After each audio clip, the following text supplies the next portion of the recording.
नमस्कार दोस्तों, Bihar 10X news में आपका स्वागत है। भारत नेपाल सीमा पर 24 घंटे की सख्त गश्त के बाद बिहार सरकार के बड़े प्लान से लेकर बीजेपी की नई राष्ट्रीय टीम में शिवेश राम और सिद्धार्थ शंभू के बढ़ते कदम तक, एक तरफ जहां बांकीपुर से विधायक बने प्रशांत किशोर के वेतन और सरकारी सुविधाओं का पूरा ब्यौरा सामने आया है, तो वहीं दूसरी तरफ पटना में एक रैपिडो ड्राइवर के खाते से 25 करोड़ रुपए के साइबर घोटाले का सनसनीखेज खुलासा हुआ है। इसके साथ ही शिक्षकों के ट्रांसफर पर पटना हाईकोर्ट की रोक और बिहार के 23 जिलों में बनने वाले 129 ईवी चार्जिंग स्टेशनों समेत राज्य की सभी 10 बड़ी और महत्वपूर्ण खबरें। आइए बिना किसी देरी के शुरू करते हैं आज का पूरा बुलेटिन विस्तार से। नेपाल बॉर्डर पर अब 24 घंटे नजर, बिहार सरकार ने बनाया बड़ा प्लान। 194 चौकियां और 70 थाने होंगे अलर्ट। बच्चों की शिकायत पर अब तुरंत पहुंचेगी मदद, बिहार बाल अधिकार आयोग ने शुरू किया ई बाल अधिकार।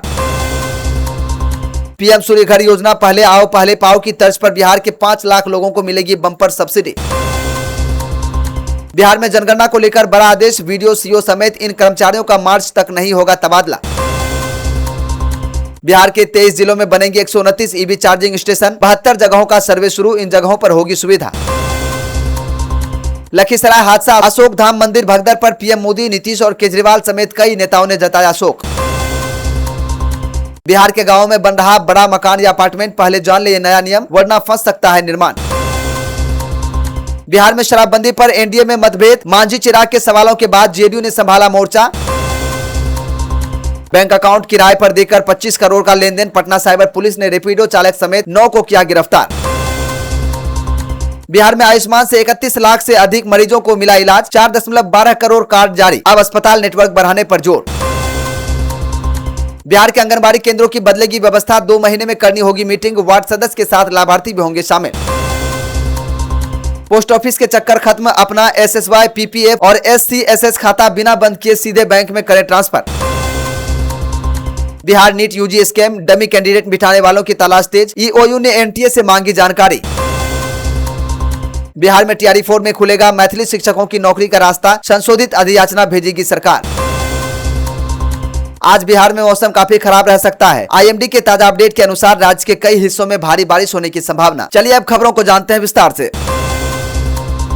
बिहार सरकार ने भारत नेपाल की 735 किलोमीटर लंबी सीमा पर सुरक्षा चाक चौबंद करने के लिए 194 एसएसबी, बीओपी और 70 स्थानीय पुलिस थानों को 24 घंटे सतर्क रहने का निर्देश दिया है। मुख्य सचिव प्रत्यय अमृत की अध्यक्षता में हुई उच्च स्तरीय समीक्षा बैठक में यह निर्णय लिया गया। सीमा पार से नशीले पदार्थों, जाली दस्तावेजों और अवैध हथियारों की तस्करी पर जीरो टॉलरेंस नीति के तहत सख्त कार्रवाई होगी। अब तक सीमावर्ती इलाकों से 20,625 किलोग्राम गांजा, 61.85 किलोग्राम चरस और करीब 2 लाख नशीली गोलियां जब्त की गई है। इसके साथ ही साइबर ठगी, फर्जी पहचान पत्रों और सेल कंपनियों के खिलाफ भी आर्थिक अपराध इकाई संयुक्त अभियान चलाए जाएंगे। भाजपा के राष्ट्रीय अध्यक्ष नितिन नवीन ने अपनी नई राष्ट्रीय कार्यकारिणी की घोषणा कर दी है, जिसमें बिहार से 3 प्रमुख नेताओं को अहम स्थान मिला है। राज्यसभा सदस्य शिवेश राम को भाजपा अनुसूचित जाति मोर्चा का राष्ट्रीय अध्यक्ष नियुक्त किया गया है, जिससे संगठन में उनका कद काफी बढ़ा है। वहीं वैश्य समाज का प्रतिनिधित्व करने वाले और 3 बार बिहार बीजेपी के प्रदेश उपाध्यक्ष रहे सिद्धार्थ शंभू को राष्ट्रीय मंत्री की जिम्मेदारी सौंपी गई है। इसके अलावा पूर्व राष्ट्रीय मंत्री ऋतुराज सिन्हा को प्रकोष्ठ संकुल सह संयोजक का दायित्व दिया गया है, जबकि संजय मायूख को राष्ट्रीय सह मीडिया प्रभारी की जिम्मेदारी से मुक्त कर दिया गया है। बिहार में पर्यावरण अनुकूल और हरित परिवहन को बढ़ावा देने के लिए पीएम ई ड्राइव योजना के तहत 23 जिलों की 129 चिन्हित लोकेशनों पर इलेक्ट्रिक वाहन चार्जिंग स्टेशन स्थापित करने की प्रक्रिया तेज हो गई है। भेल की तकनीकी टीम ने पटना, गया, वैशाली, पूर्णिया, नालंदा और छपरा की 72 प्रमुख लोकेशनों का साइट सर्वे शुरू कर दिया है। 20 अगस्त तक चलने वाले इस सर्वे में जमीन की उपलब्धता, विद्युत कनेक्टिविटी और पहुंच मार्गों का जायजा लिया जाएगा। परिवहन विभाग के सचिव और भारी उद्योग मंत्रालय के अधिकारियों की बैठक के बाद यह स्पष्ट किया गया है कि चार्जिंग नेटवर्क मजबूत होने से लंबी दूरी तय करने वाले ईवी चालकों को बड़ी राहत मिलेगी। बिहार के स्वास्थ्य मंत्री निशांत कुमार ने रविवार को झारखंड के प्रसिद्ध तीर्थ स्थल देवघर पहुंचकर बाबा बैद्यनाथ मंदिर में विधिवत पूजा अर्चना की और अर्घा के माध्यम से जलार्पण किया। उन्होंने देश और बिहार की सुख समृद्धि के साथ साथ अपने पिता के उत्तम स्वास्थ्य की प्रार्थना की। दर्शन के बाद वे स्थानीय दुकान पर पहुंचे और अपने परिवार की महिलाओं के लिए पारंपरिक लाठी की खरीदारी की। हालांकि मंदिर परिसर के बाहर मीडिया कर्मियों द्वारा मुख्यमंत्री नीतीश कुमार के समाधि स्थल से जुड़ी सोशल मीडिया चर्चाओं और बिहार में शराबबंदी खत्म होने की अटकलों पर पूछे गए तीखे सवालों पर स्वास्थ्य मंत्री ने केवल मुस्कान दी और पूरी तरह खामोशी बनाए रखे।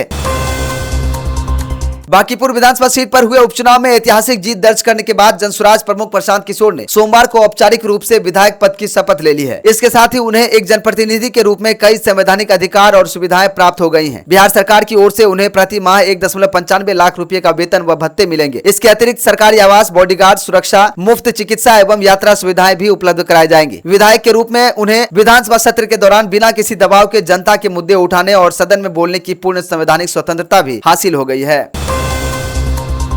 पटना साइबर थाना पुलिस ने अंतर्राज्य साइबर ठगी सिंडिकेट का भंडाफोड़ करते हुए एक रैपिडो चालक समेत 3 आरोपियों को गिरफ्तार किया है। पुलिस जांच में चौंकाने वाला खुलासा हुआ है कि ये आरोपी महज 3000 से 5000 रुपए प्रति ट्रांजैक्शन के कमीशन के लालच में अपने बैंक खाते साइबर अपराधियों को किराए पर उपलब्ध कराते थे। इन खातों के माध्यम से देश भर से जुटाई गई लगभग 25 करोड़ रुपए की साइबर ठगी की राशि का लेन देन किया गया है। राष्ट्रीय साइबर अपराध रिपोर्टिंग पोर्टल पर इनके खिलाफ विभिन्न राज्यों में कई शिकायतें दर्ज थी। पुलिस गिरोह के मुख्य सरगनाओं की तलाश में जुटी है।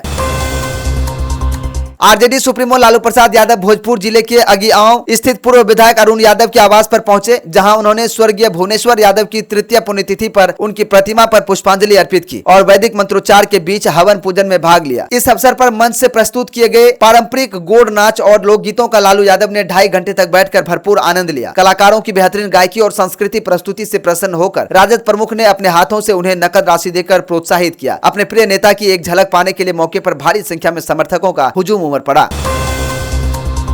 मुंबई के कुख्यात और अंडरवर्ल्ड डॉन दाऊद इब्राहिम के पूर्व सहयोगी अख्तर मर्चेंट को दिल्ली अंतर्राष्ट्रीय हवाई अड्डे से गिरफ्तार कर लिया गया है। 60 वर्षीय अख्तर मर्चेंट के खिलाफ मोकामा आर्म्स एक्ट, हत्या के प्रयास और रंगदारी जैसी गंभीर धाराओं में केस दर्ज हैं और इंटरपोल द्वारा उसके खिलाफ रेड कॉर्नर नोटिस भी जारी किया गया था। जांच एजेंसियों के मुताबिक उसका नाम अंतर्राष्ट्रीय स्तर पर हथियारों और ड्रग्स की अवैध तस्करी के नेटवर्क से जुड़ा रहा है। सुरक्षा एजेंसियां अब उसे हिरासत में लेकर उसके संगठित आपराधिक सिंडिकेट और हालिया गतिविधियों के बारे में विस्तृत पूछताछ कर रही है।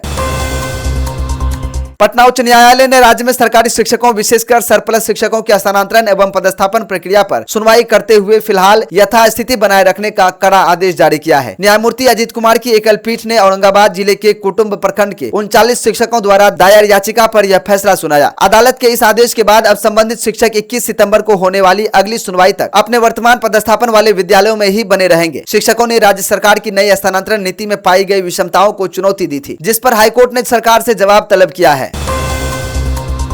मौसम विज्ञान केंद्र पटना के अनुसार 18 अगस्त को राज्य के कई हिस्सों में मानसून एक बार फिर पूरी तरह से सक्रिय होने जा रहा है। मौसम विभाग ने उत्तर और दक्षिण बिहार के विभिन्न जिलों में तेज हवाओं, मेघ गर्जन और आकाश से बिजली चमकने की आशंका जताई है। कुछ जिलों में मूसलाधार बारिश के चलते निचले इलाकों में जलजमाव की स्थिति पैदा हो सकती है। विभाग ने इस दौरान 30 से 40 किलोमीटर प्रति घंटे की रफ्तार से तेज हवाएं चलने का अनुमान जताया है और आम लोगों तथा किसानों को खुले खेतों, बड़े पेड़ों व बिजली के खंभों से दूर रहने की सख्त सलाह दी है।